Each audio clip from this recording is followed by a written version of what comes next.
বহু প্রতীক্ষার পর এলো সেই 1 জুলাই, যেদিন তোমরা যারা 12 পাতা করে ফর্ম ফিল আপ করেছিলে বা অনলাইনে বা অফলাইনে তাদের অ্যাকাউন্টে টাকা ঢুকলো। এবং আজকের ভিডিওতে আমরা কথা বলবো যে যাদের যাদের 1 তারিখ অর্থাৎ 1 জুলাই টাকা ঢুকলো না, তারা এখন কি করবে। তাদের ফর্মটা কি রিজেক্ট হয়ে গেল, না তাদের আবার নতুন করে ফর্ম ফিল আপ করতে হবে, কেন তাদের অ্যাকাউন্টে টাকা ঢুকলো না, সে সমস্ত বিষয় নিয়ে আজকের ভিডিওতে কিন্তু আমরা আলোচনা করব।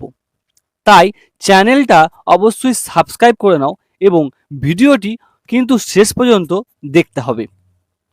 আমরা দেখেছি 1,20,00,000 মানুষেরও বেশি অ্যাকাউন্টে কালকে টাকা ঢুকেছে, সেটা ব্যাঙ্ক অফ বরোদা হোক, ব্যাঙ্ক অফ ইন্ডিয়া হোক, বা রাতের দিকে কি হয়েছে না এসবিআই এবং পিএনবিতেও টাকা ঢুকতে শুরু হয়েছিল।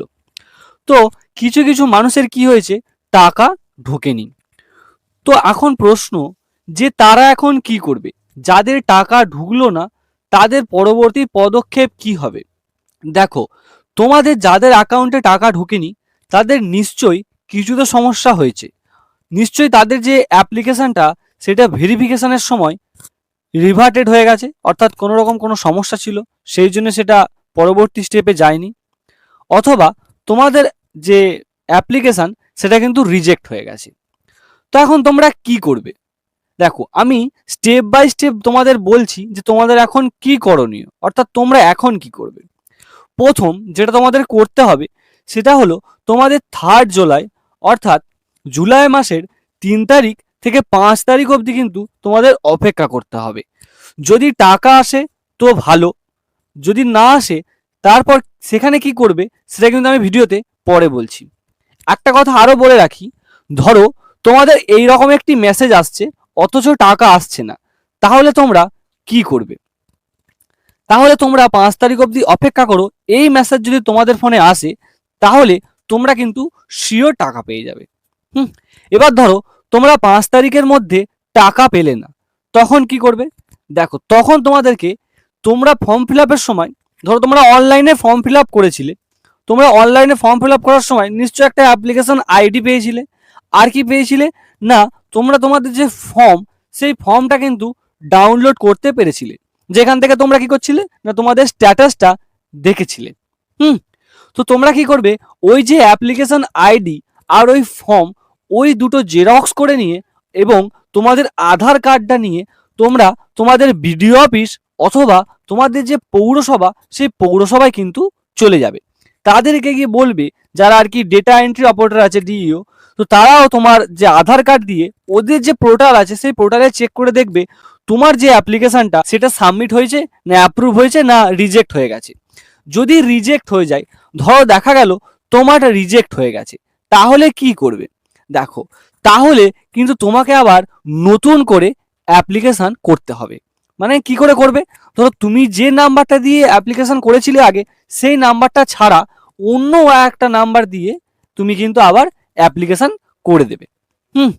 এবার ধরো তোমার যে অ্যাকাউন্টটা, তোমার যে অ্যাপ্লিকেশনটা সেটা রিজেক্ট হয়নি, কি আছে না প্রসেস হয়ে আছে এখন, তাহলে কিন্তু চিন্তা করো না, তোমারটাও কিন্তু আস্তে আস্তে অ্যাপ্রুভ বা অ্যাকসেপ্টেড হয়ে যাবে, তোমরাও কিন্তু টাকা পাবে।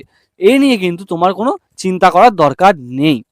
এবার তোমাদের একটা কথা বলে রাখি, আমি কিছু কিছু জায়গায় খবর পাচ্ছি যে কি কারণে অ্যাকচুয়ালি বাতিল হয়েছে।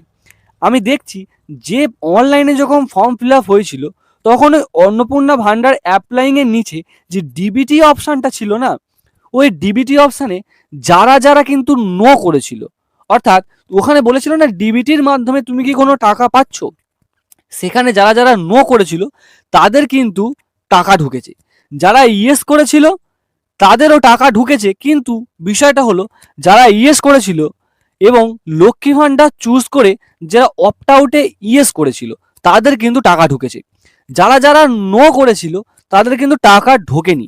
এই বিষয়টা এখনো কনফার্ম হয়নি আমি, তবে এরকমটা হচ্ছে। আমি 5-6 জনের কাছ থেকে খবর নিলাম যারা ওখানে ওই যে ডিবিটির ওখানে নো করেছিল তাদের কিন্তু সবার প্রায় 100, যতগুলো আমি খবর নিয়েছি সবার কিন্তু টাকা ঢুকে গেছে। যারা ইয়েস করেছিল তারপর লক্ষ্মী ভান্ডারে গিয়ে অপ্ট আউটে ইয়েস করে দিয়েছিল তাদের কিন্তু টাকা ঢুকেছে, অর্থাৎ যারা অপ্ট আউটে নো করেছিল তাদের কিন্তু এখনো টাকা ঢোকেনি।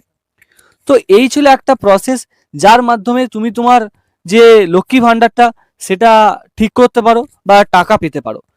কমেন্ট করে অবশ্যই জানাও তোমরা কবে ফর্ম ফিল আপ করেছিলে, ডেটটা, আর টাকা পেয়েছো কি না পেয়েছো অবশ্যই কিন্তু কমেন্ট করে জানাও। আশা করছি ভিডিওটা খুব ইনফরমেটিভ লেগেছে, তাই ভিডিওটি বেশি বেশি করে সবার সঙ্গে শেয়ার করে দাও। চ্যানেলটা অবশ্যই সাবস্ক্রাইব করে দাও এইরকম ইনফরমেটিভ ভিডিও পাওয়ার জন্য।